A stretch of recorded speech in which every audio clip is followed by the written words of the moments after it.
ఇదిగో కవితమ్మ చెప్తుంది చూడండి. మిస్ వరల్డ్ పోటీలు వాయిదా వేయాలంట. యుద్ధ వాతావరణంలో అందాల పోటీలు నిర్వహించడం తప్పుడు సంకేతం. ఇది ధర్మయుద్ధం. భారత్ ఎప్పుడూ తప్పు చేయదు. పరిపాలన చేతగాని సీఎం రేవంత్ రెడ్డి రాజీనామా చేయాలి. ఏమన్నా మీకు కొంచెం అని మీకేం అనిపించదా అండి? ఈ టైంలో మనం రాజకీయాలు చేయకూడదు అని.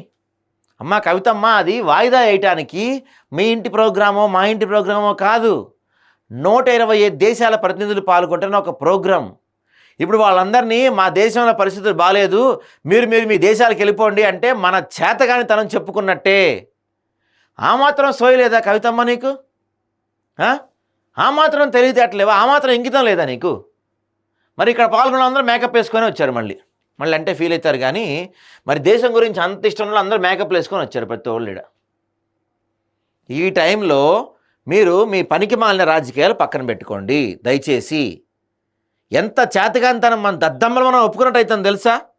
ఇక్కడ మేము నిర్వహించడం ఇప్పుడు మిస్ వరల్డ్ పోటీలు, పాకిస్తాన్ మా పైన బాంబులు వేస్తుంది, మేము భయపడిపోతున్నాం, మీరు వెళ్ళిపోండి మీ దేశాలకి అని చెప్పి మనల్ని పంపించేయటం అంతకు మించిన పనికి మాలిన చర్య ఇంకోటి ఉండదు.